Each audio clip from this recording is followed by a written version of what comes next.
Good evening, wanderer. My name is Barnaby.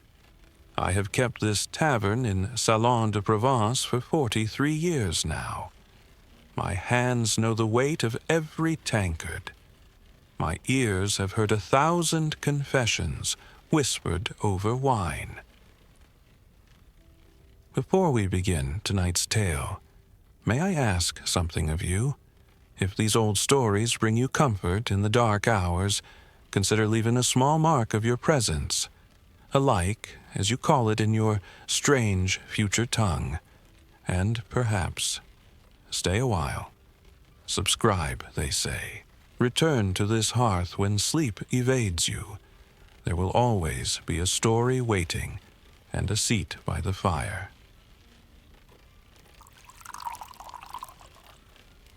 Now then, let me tell you about my neighbor, the strange physician with ink-stained fingers who lived 3 doors down from this very tavern. The year is 1555. Outside these walls, the world is dissolving. Plague moves through villages like fog through valleys. Wars bloom and wither across kingdoms. Prophets on street corners scream about the end of days. But here, in Michel de Nostradamus' kitchen, there is only this: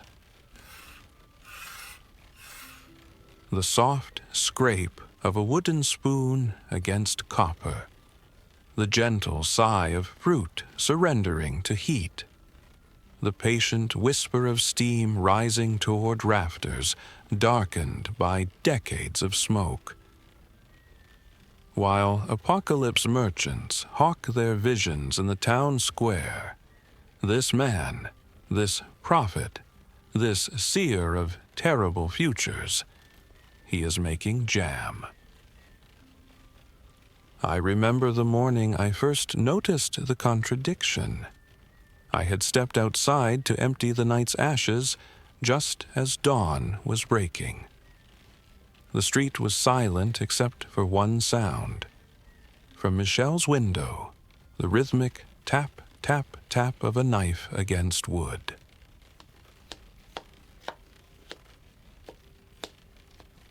No shouting, no urgency, just that steady rhythm, like a heartbeat that refuses to panic. I thought then what I think now. Perhaps the truest form of prophecy is not seeing the future, but choosing how to meet it, with your hands in warm water, with rose petals between your fingers, with the small, deliberate work of making something sweet. Let me tell you what it meant to live in those years, not with drama, we had enough of that already, but with the quietness that suffering eventually demands. The plague had come and gone, and come again, the way winter returns. We had learned to speak of death the way farmers speak of weather, matter-of-factly, with resignation but not surprise. Michel himself had lost his first family to it, a wife, 2 children, in Agen, years before he came to us. He did not speak of them often, but sometimes, when the light fell a certain way through his kitchen window, I would see him pause mid-stir, the spoon suspended above the pot, and I knew he was remembering. The physicians of that time, most of them, had given up. They wore their bird masks and burned their herbs, but their eyes had gone flat with futility. What can you do when the enemy is invisible, when it moves through the air itself? But Michel, he had a different kind of stubbornness. Not the loud kind, the quiet kind, the kind that shows up every morning and washes fruit. Let me take you there, to a Tuesday morning in June, the kind of morning where the world seems to be holding very still, waiting for something it cannot name.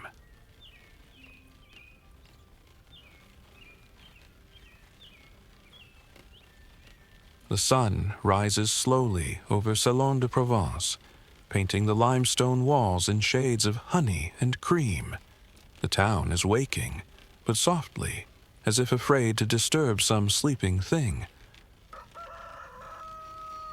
A rooster crows once, twice, then falls silent. Somewhere down the lane, a woman draws water from a well. The bucket creaks. The rope groans. The water splashes with a sound like applause, but muted, as if even the water understands the need for gentleness. The smell of the town at dawn, bread baking in stone ovens, yes, but also lavender from the fields beyond the walls, drying on windowsills. Rosemary crushing underfoot where it grows wild between cobblestones. And underneath it all, faintly, the acrid ghost of last night's watchfires, burned to keep away evil spirits and mosquitoes with equal faith. I stand in my doorway, watching the street come alive with its small rituals. The baker's apprentice carries a tray of loaves balanced on his head, moving with the careful concentration of a boy who knows that dropping bread means going hungry. An old woman feeds cats from a wooden bowl, clicking her tongue in a language only they understand. A priest walks toward the church, his sandals making soft shush, shush sounds against the stones, his lips moving in silent prayer or perhaps simple habit. And from Michel's house, that sound again, the knife, the board.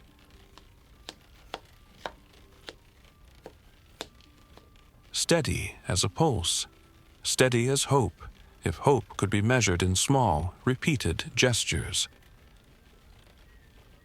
The air is cool still, holding the memory of night. But you can feel the heat coming, the way you can feel a storm before it arrives. By noon, the stones will be hot enough to burn bare feet.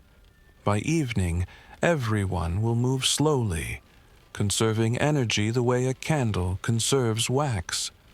But now, in this blue hour between dark and light, the town is perfect in its stillness, perfect in its fragility, like a soap bubble that knows it will burst, but insists on being beautiful anyway. I asked him once, Michel, why he spent so much time on these preserves. He was already famous by then. Not as famous as he would become, but famous enough. People came from distant cities to have their futures read, to hear what the stars said about their sick children, their failing crops, their suspicious neighbors. He could have spent every hour doing that work. The lucrative work. The work that made him feared and respected in equal measure. Instead, every morning, the jam. He looked at me with those dark eyes of his, eyes that had seen too much in this world and perhaps in others, and he said something I have never forgotten. "Barnaby," he said, "I have looked into futures that would freeze your blood. I have seen cities that do not yet exist, consumed by fires that have not yet been kindled.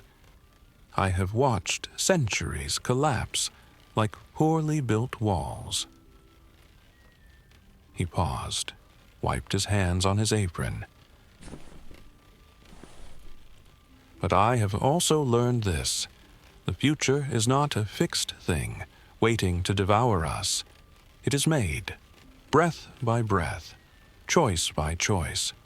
And if I am to help make a future worth arriving at, I must practice making things worth keeping. I must work with my hands. I must remember that preservation is possible." He held up a jar of quince and rose. The morning light moved through it like stained glass. "This will last," he said. "Long after my prophecies are forgotten or misunderstood, someone will open this jar and taste June. they will know that once, in a kitchen in Provence, a man took care with small things. And maybe that matters more than all my visions of doom. Michel did not make jam the way ordinary people make jam. He could not do anything ordinarily. It was not in his nature. He consulted the stars first, always. The moon, he believed, governed all things that grow and transform. A waxing moon for expansion, for drawing sweetness out. A waning moon for concentration, for thickening and preserving. He would not begin a batch of preserves unless the lunar phase was correct. Venus, too, had her say. The planet of beauty and sweetness. When she was well expected, he said the jam would taste better. Not because of magic exactly, but because the cosmos is a web of correspondences. Everything touches everything else. He chose his ingredients like an astrologer chooses a wedding date. This fig, not that one. This rose, gathered at dawn under a favorable aspect. This honey, from bees that fed under a particular configuration of Jupiter. Was he mad? Perhaps. But his jams, they tasted like nothing else in Provence. People said they could taste sunlight in them, starlight, the patient turning of celestial wheels. I think he was trying to do in his kitchen what he could not do with his prophecies. Create harmony, align the earthly with the heavenly, make the abstract concrete, the cosmic edible.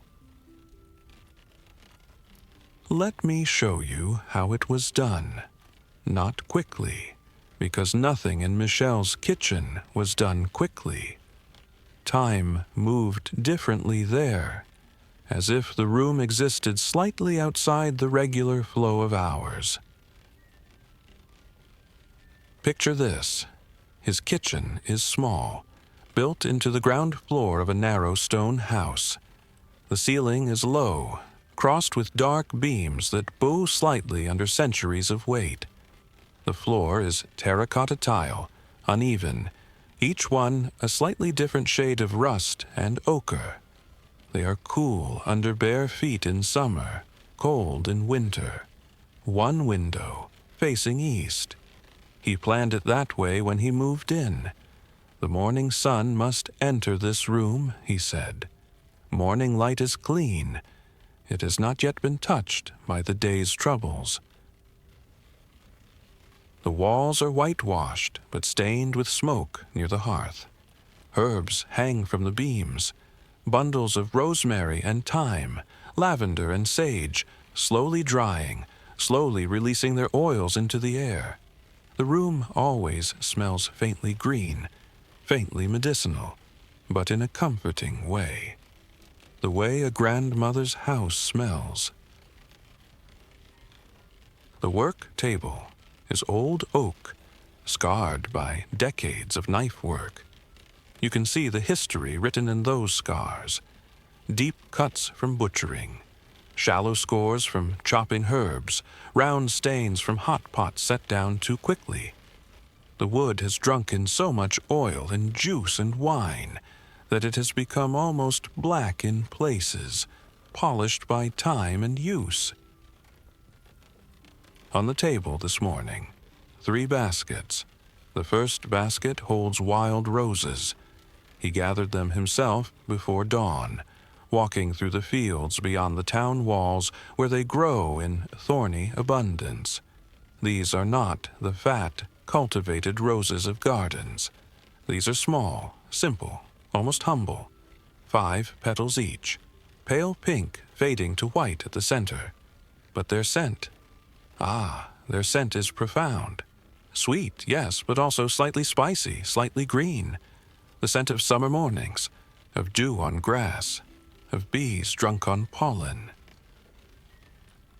He lifts each blossom, examines it in the early light. Some he discards, too damaged by wind, too brown at the edges. The ones he keeps go into a wide ceramic bowl filled with cool water from the well. The water clouds slightly with pollen. A few aphids float to the surface, tiny and green. He washes each rose 3 times, gently, as if washing a child's face. The water changes 3 times. The number is important to him. 3 for the Trinity, 3 for the alchemical principles, 3 for the past, present, and future. Now, the copper pot. This deserves its own moment of attention. It is not new. Michel brought it with him from Agen, one of the few things he carried from his old life. The copper has darkened over the years, developing a patina that ranges from rose gold to deep bronze. The inside is still bright, though, scoured with salt and vinegar after each use. The pot is heavy. You can see the weight of it in the way he lifts it with both hands, the way his shoulders take up the burden. It makes a deep, resonant sound when he sets it on the iron trivet over the hearth. A gong sound, but muted, as if the metal is saying, "I am here, I am ready. Let us begin." Into this vessel he builds his creation layer by layer, with the care of a mason laying stones. First, the quinces. He has cut them into crescents, each one about as thick as his thumb. They are hard fruit, these quinces, stubborn and tart when raw, the color of pale butter. Their scent is strange, floral but sharp, like apple blossoms mixed with citrus, mixed with something almost medicinal. In ancient times, they were called the golden apples of love, Aphrodite's fruit. He arranges them in a spiral pattern at the bottom of the pot. This, too, is intentional. The spiral is the shape of growth, he says, the shape of galaxies, of shells, of water going down a drain. It is the universe's signature. Next, the figs. These are soft, yielding. Dark, purple skin, splitting to reveal red flesh studded with countless tiny seeds. Each fig is a universe of seeds. He places them between the quince slices, filling the gaps, creating a mosaic of fruit. And then the rose petals. He scatters them over the top like a blessing, like snow, like pink confetti at a wedding. They settle slowly, some folding over on themselves, some lying flat. They are so delicate. Once the heat touches them, they will wilt and darken, transforming from flowers into something else entirely. Now, the sweeteners. Honey first. He uses a wooden spoon to drizzle it over everything, moving that same spiral pattern. The honey is thick, almost solid in the cool morning air. It falls in a slow stream, glug, glug, glug, dark as amber, dark as old gold. This honey comes from bees that fed on wild thyme growing in the rocky hills. It tastes of sunshine and stone and purple flowers. It tastes of summer concentrated into liquid. Then sugar, white sugar, still rare enough to be precious. It costs nearly as much as silver, but Michel believes in its power. Sugar, he says, is not just sweetness. It is transformation. It preserves by replacing water, by creating an environment where decay cannot live. It is a kind of benevolent magic. He adds it sparingly, a handful at a time, watching the white crystals disappear into the honey and fruit. Some crystals catch the light before dissolving, sparkling like tiny diamonds. Finally, he adds water. Just a cup. Just enough to prevent burning before the fruit releases its own juice. He uses rose water, which he distilled himself under a favorable aspect of Venus.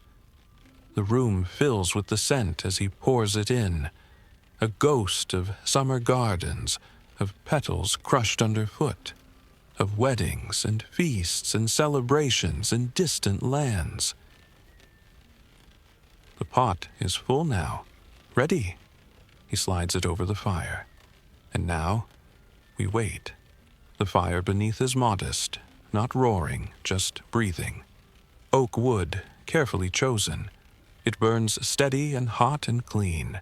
The smoke smells sweet. At first, nothing seems to happen. The fruit sits there looking much as it did. But if you watch carefully, if you have the patience to watch carefully, you begin to see the change. The sugar starts to dissolve, turning the liquid at the bottom of the pot syrupy. Small bubbles form at the edges, rising slowly. Pop, pop, pop. The quinces, hard and unyielding, begin to soften at their edges.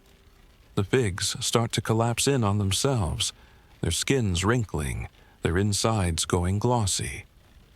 Michel stands beside the pot, wooden spoon in hand. He does not stir yet. Not yet. The fruit must have time to heat through evenly, to begin its transformation before being disturbed. 10 minutes pass. The kitchen grows warmer. The window glass begins to fog slightly.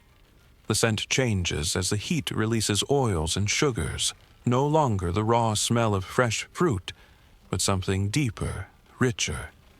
The honey begins to speak, and the roses and the quinces all together creating a fragrance that is somehow both comforting and mysterious. Now he stirs. The wooden spoon, ash wood, smooth as riverstone from years of use, sinks into the mixture. He moves it slowly, deliberately, clockwise, following the sun's path across the sky. This, too, is important. Nothing in Michel's kitchen happens by accident.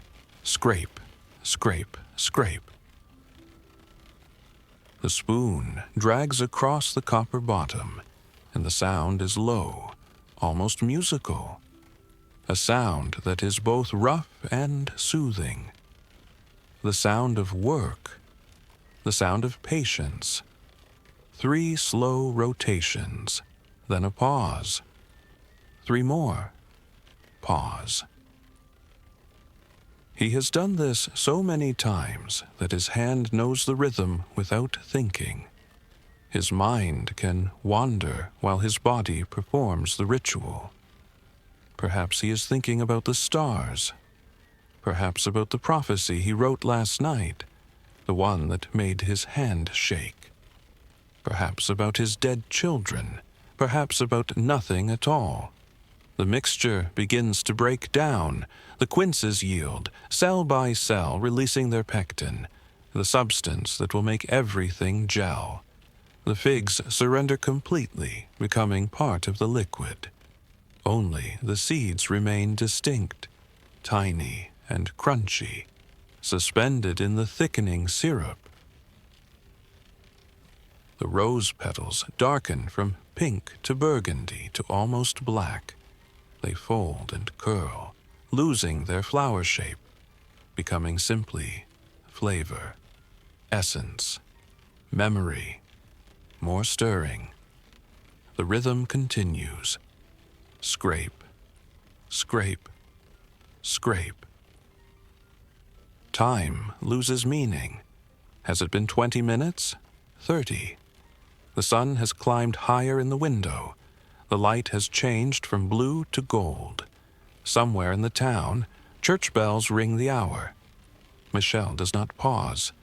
The mixture is bubbling now, but gently. Not a violent boil, just a steady murmur.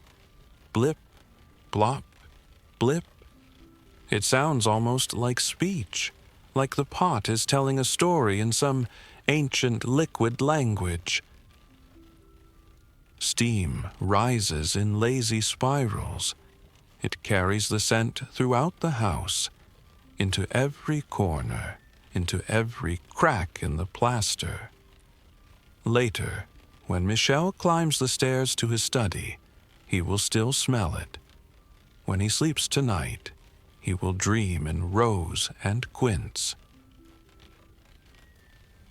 Years later, Michel would write it all down.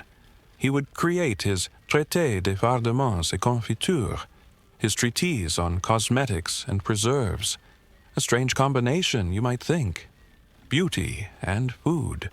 But to him, they were the same art.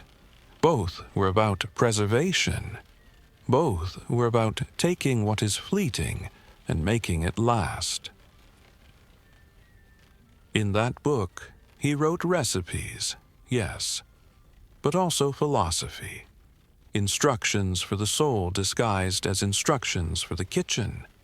The maker's state of mind, he wrote, enters into the preserve as surely as the ingredients themselves. One cannot create harmony in the pot if there is chaos in the heart. Therefore, approach this work as you would approach prayer, with clean hands and a quiet mind. He believed that anxiety was contagious, that fear could sour milk, curdle jam, ruin bread, that the maker's humors, their internal balance of blood and bile and phlegm, could be transferred to whatever they touched. So he cultivated calm, deliberately, even when the future terrified him. Especially when the future terrified him.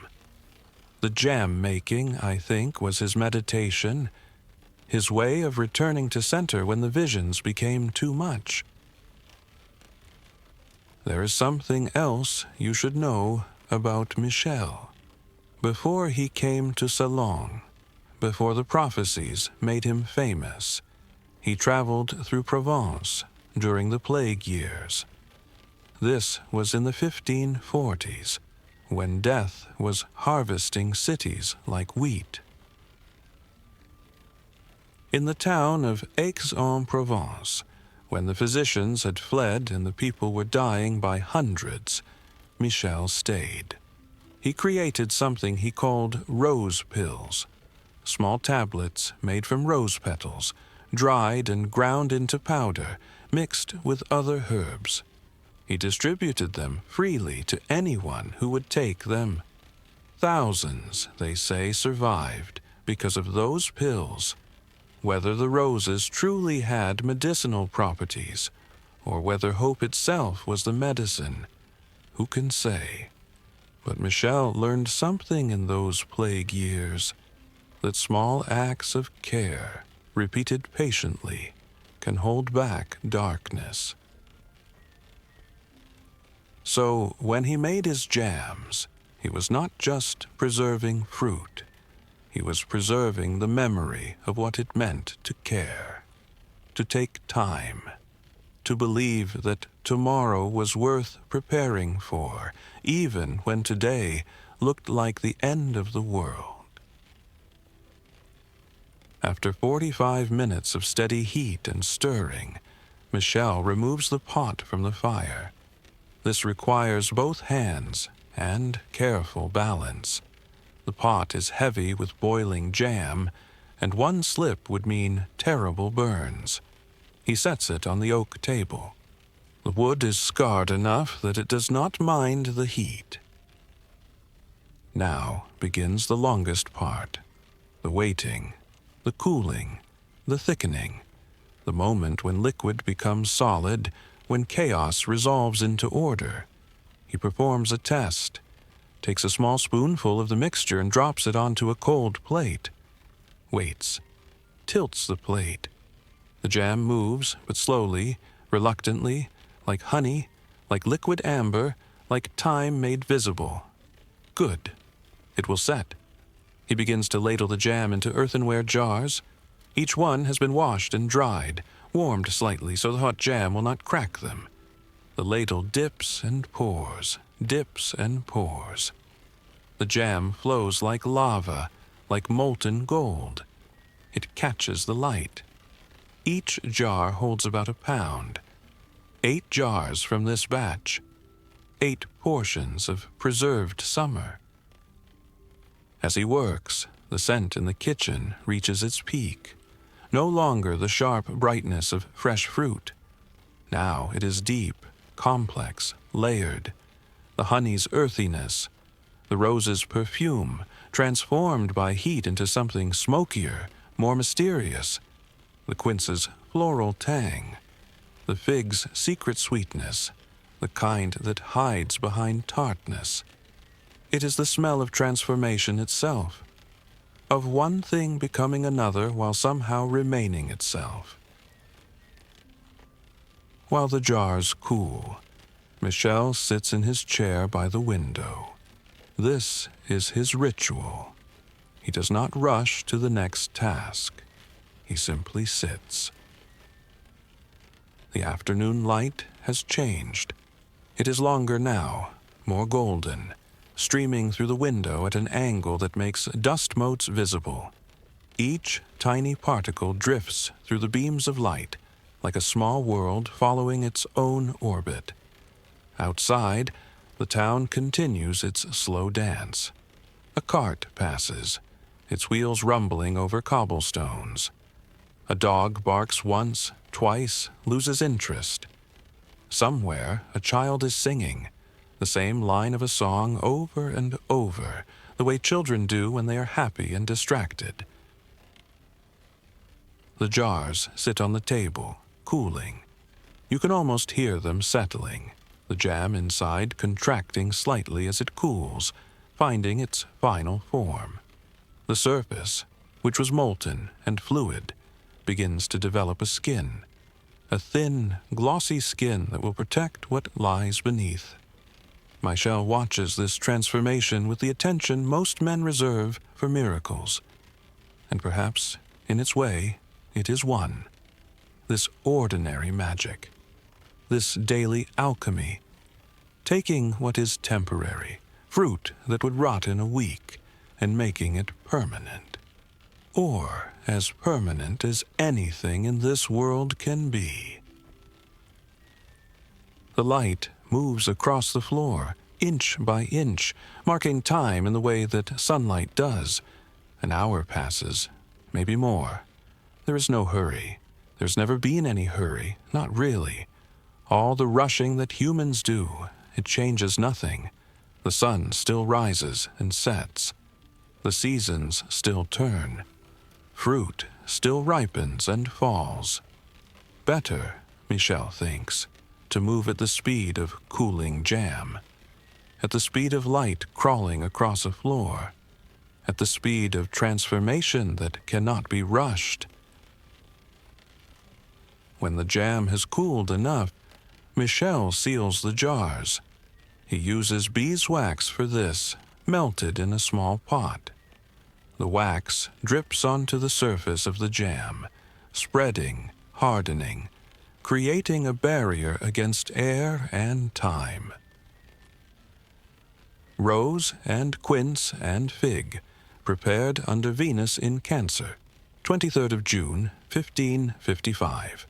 The labels are important, not just to remember what is in the jar, but when it was made, under what stars. Michel believes that food, like wine, carries the signature of its moment. Eat this jam in winter, and you eat not just fruit, but June. Not just sweetness, but starlight. He places the jars on a shelf in his pantry. They sit there like small monuments, like bottled sunlight, like hope made tangible. This is what he will never say in his prophecies, because it cannot be said dramatically. The future is not something that happens to us. It is something we make, jar by jar, choice by choice, moment by moment. And if the future is dark, if his visions of fire and plague and war come true, well, at least someone will have this small sweetness, this evidence that once someone cared enough to do things carefully, to preserve summer for winter, to make something that lasts. Let me tell you one more story before we part. A story about sweetness in the darkest times. During the Great Mortality, what you call the Black Death, when 1 in every 3 people in Europe died, there was a merchant in Florence. His name was Lorenzo, a wealthy man, powerful, with ships and warehouses and gold beyond counting. When the plague came to Florence in 1348, he locked himself in his palace, surrounded himself with physicians and prayers, and every protection money could buy. But the plague does not respect wealth. It came for him anyway. When he knew he was dying, he sent servants throughout the city with a single message: I will pay any price for 1 jar of rose petal preserves. Any price at all. They searched everywhere. Finally, an old woman, a servant in a convent, brought him a jar. It was 3 years old. The roses had darkened to almost black, but when Lorenzo opened it, the scent was summer.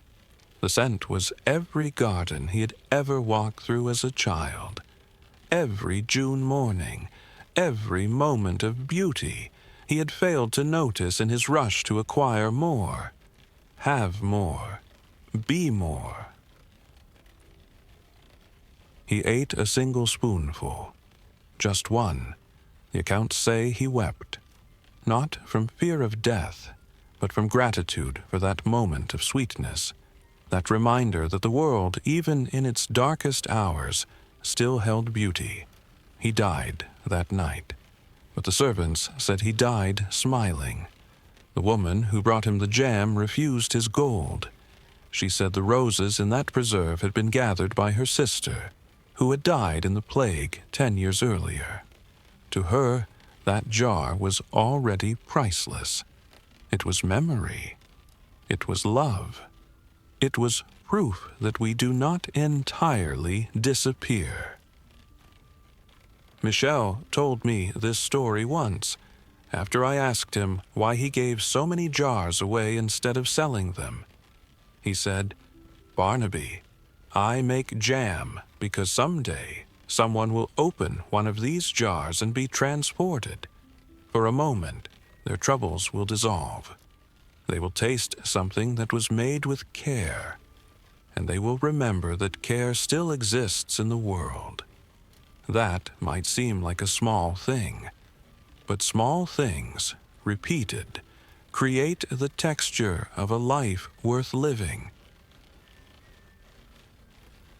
It is late now, friend. The fire in my tavern has burned down to embers. Outside, Salon de Provence sleeps under its blanket of stars, the same stars Michel consulted, though they have wheeled through the sky for 500 years since his time. I have told you this story not because Michel de Nostradamus was a great prophet, though he was, but because he understood something we often forget in our rushing, anxious times. He understood that the antidote to an uncertain future is not to obsess over that future, but to be fully present in this moment, this breath, this small, careful action. You live in an age of predictions, do you not? Of forecasts and projections and algorithms telling you what will happen next. You live surrounded by prophecies, though you do not call them that. And, like the people of Michel's time, you are afraid. The shape of the fear is different, perhaps, but the substance is the same. The fear that tomorrow will be worse than today, that what you love will be taken, that you will not be enough, or have enough, or do enough. But listen, you cannot control tomorrow.